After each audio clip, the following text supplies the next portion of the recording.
This is Learn Fast tutorial. Let's learn together. Let's learn fast.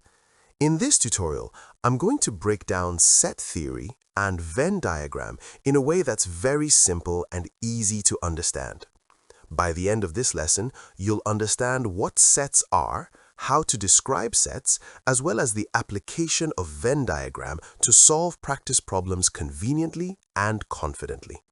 So, what is a set? A set is simply a collection of objects, and these objects are called elements or members of the set. We often use capital letters to represent sets. Now, let's take note of various notation used in set theory. 1. The bracket used in set theory is called the curly bracket. It's quite different from the other bracket. 2. This sign represents the element of, and it's used to show that some objects belongs to or are members of a certain set. 3. This sign represents the not an element of, and it's used to show that some objects do not belong to, neither are they members of the set in question. 4. This is the subset symbol. In set theory, this symbol indicates that every element in the first set is also an element in the second set. Please note, this does not mean the sets are equal. 5. This sign is called the empty set symbol. It represents the empty set, also known as the null set or void set. It basically shows the set that contains no elements at all. Please take note of these important points because understanding these basic language makes working with sets very easy. Now, let me teach you the common types of sets. 1. Finite set. This is the type of set with a countable number of elements. For example, set A containing 2, 4, 6, and 8. 2. Infinite set. This is the type of set with no end. A good example is the set of all whole numbers starting from 0 to infinity. 3. Empty set. This is a type of set with no elements, written as this, otherwise known as phi. 4. Universal set, often denoted as U, is the main set that contains all objects under discussion. Note that the universal set is not unique because it changes from problem to problem, so it must be defined for each problem. 5. Subsets or proper sets. This is a type of set whose elements all belong to another set. For instance, set A equals 1 and 2 is a subset of set B, which is equal to 1, 2, 3, and 4. 6. Singleton set. This is a set that has just one element. Take set B for instance. Set B has just one element, which is orange. 7. Equal set. An equal set refers to two sets that contain exactly the same elements. Even though the order is different and repetition may or may not occur, what matters is having exactly the same unique elements in both sets.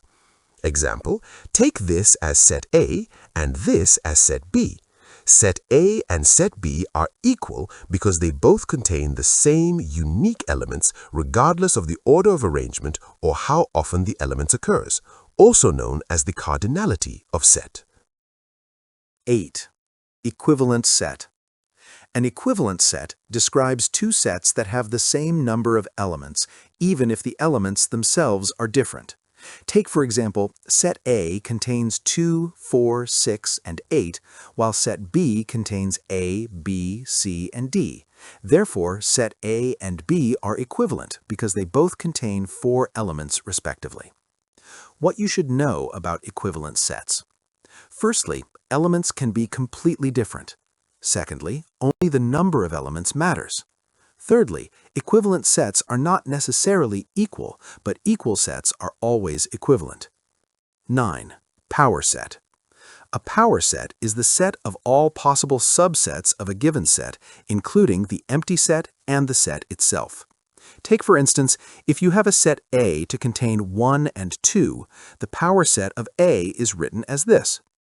Note, if a set has n elements, its power set has 2 to the power of n elements.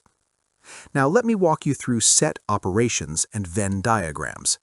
What do you understand by Venn diagram? A Venn diagram is a simple way to visually represent sets and how they relate to each other. Each set is drawn as a circle. The way these circles overlap shows the relationship between sets. For instance, one circle represents one set. Two overlapping circles show shared elements. Three intersecting circles allow us to compare three sets at the same time. The outer rectangle represents the universal set, which contains all possible elements in the discussion. Venn diagrams help you see relationships like what's common between sets, the difference between sets, what belongs only to one set, and what belongs to no set. Now let's look at the main set operations. Union of a set. This includes all elements that are in A, in B, or in both. Take, for example, set A equals 1, 2, and 3, and set B equals 3, 4, and 5. Set A union B equals 1, 2, 3, 4, and 5. Set builder notation describes a set by a rule instead of listing elements. Then, using set builder notation, where the elements are variables represented as x, x is such that x is an element of A or x is an element of B. Intersection of a set. This includes only the elements that appear in both sets. On a Venn diagram, this is the overlapping region. For instance, A equals 1, 2, and 3, and B equals 3, 4, and 5. A intersection B equals 3. Using set builder notation, where the elements are variables represented as x, x is such that x is an element of A and x is an element of B. Difference of a set. This includes elements that are in A but not in B. On the diagram, it's the part of A that does not overlap. Using set builder notation, where the elements are variables represented as x, x is such that x is an element of A but x is not an element of B. Complement of a set. The complement of A includes everything in the universal set U that is not in A. If A is represented by a circle, the complement is everything outside that circle but still within the rectangle. Using set builder notation, where the elements are variables represented as x, x is such that x is an element of U and x is not an element of A. Now, from these operations we have considered, pause the video for a moment and try out these simple practice problems. Take set A and set B. Find the union, the intersection, A difference B, and B difference A. Done? Let's solve together.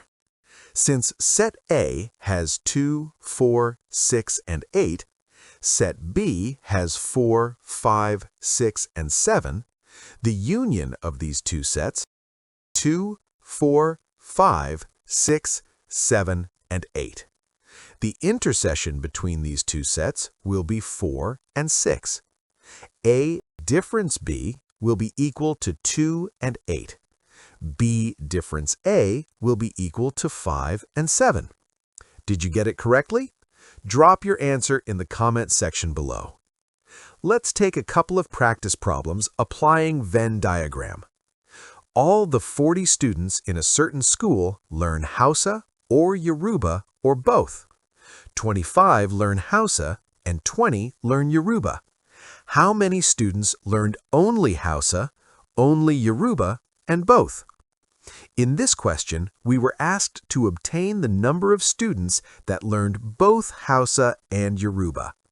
Applying Venn diagram, this is our universal set containing every other set, and the total number of students is 40, so U is equal to 40. Let the first set be for the students that learned Hausa, set H, and the second set for the students that learned Yoruba, set Y. The reason for this overlap in the middle is to help us identify the number of students that actually learned both Hausa and Yoruba, so we denote it as X. For set H, we have 25 students, but observe that we can find this little portion of X around set H. So to obtain the actual number of students that learned Hausa alone, it should be 25 minus X. Same thing applies for set y.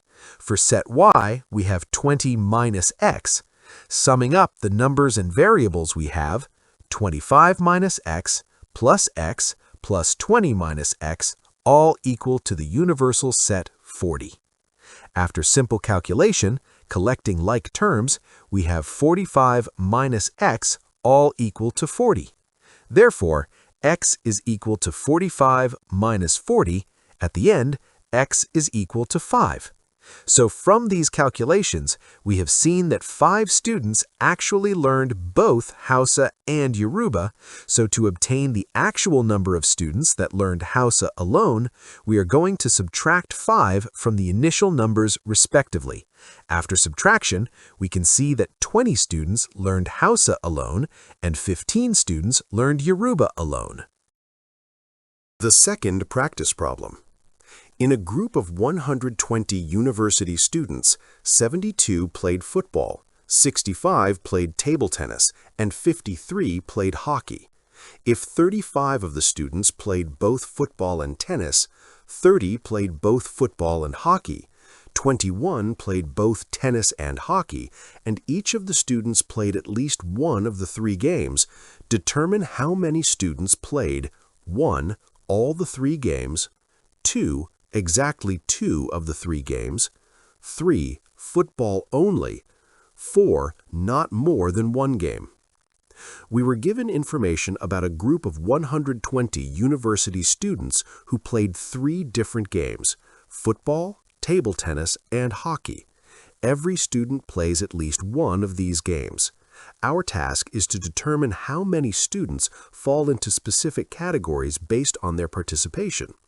To solve this problem accurately, we apply the principle of inclusion and exclusion, which helps avoid double counting when dealing with overlapping sets.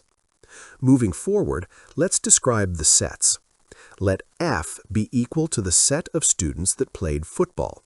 Let T be equal to the set of students that played tennis, and H be equal to the set of students that played hockey.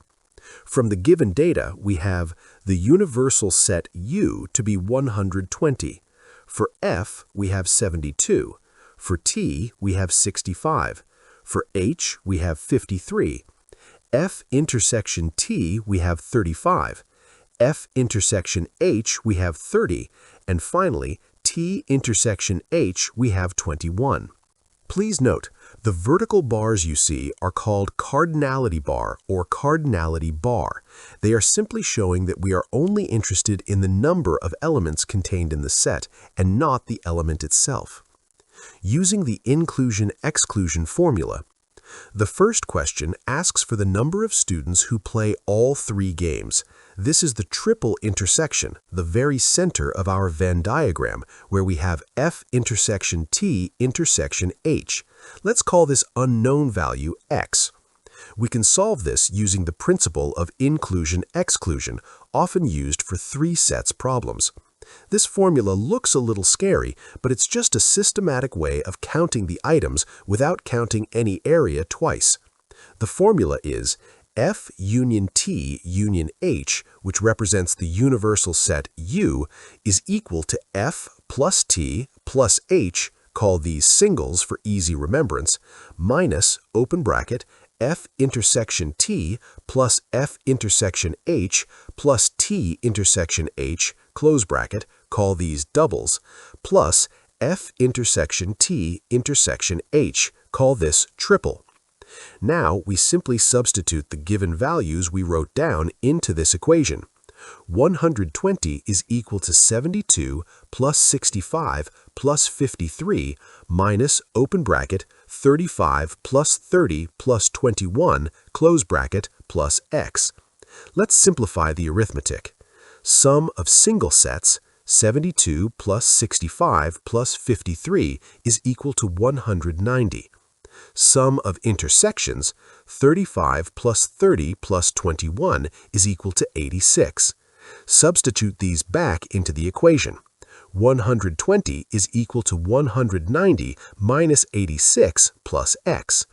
120 is equal to 104 plus x.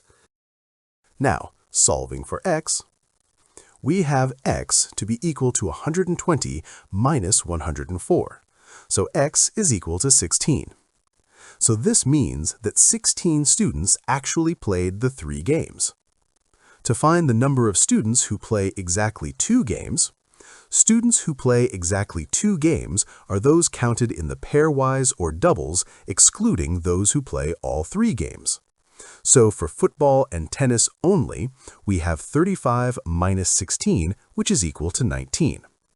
For football and hockey only, we have 30 minus 16, which is equal to 14. Tennis and hockey only, we have 21 minus 16, which is equal to 5. So for total students playing exactly 2 games, we have 19 plus 14 plus 5, which will give us 38. So the number of students who play exactly 2 games is equal to 38. The third question, asking for the number of students who play football but not table tennis and not hockey. To find this, we take the total number of football players, F, and subtract every part of the football circle that overlaps with other sports. So F only will be equal to F minus F and T only plus F and H only plus all 3.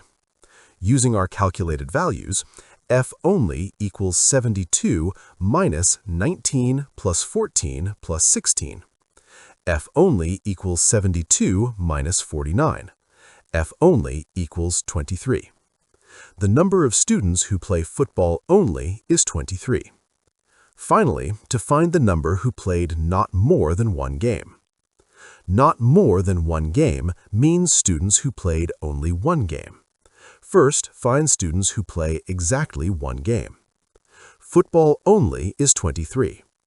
Tennis only is 65 minus 19 plus 5 plus 16 equals 25. Hockey only is 53 minus 14 plus 5 plus 16 equals 18. To get the total number of students playing exactly 1 game, we have 23 plus 25 plus 18 equals 66. Since every student plays at least 1 game, this is the final answer. Number of students who play not more than 1 game is equal to 66. In conclusion, students who played all 3 games, 16. Students who played exactly 2 games, 38. Students who played football only, 23. Students who played not more than 1 game, 66. Remember, the key to these problems is the inclusion-exclusion principle to find the center, and then using that center value to systematically find the only regions. If this video helped you conquer Venn diagrams, give it a thumbs up and subscribe to this channel for more math deep dives. Do you have a question you'd like me to solve next? Let me know in the comment section below. Remember, this is Learn Fast tutorial. We've learned together. Hope you learned fast.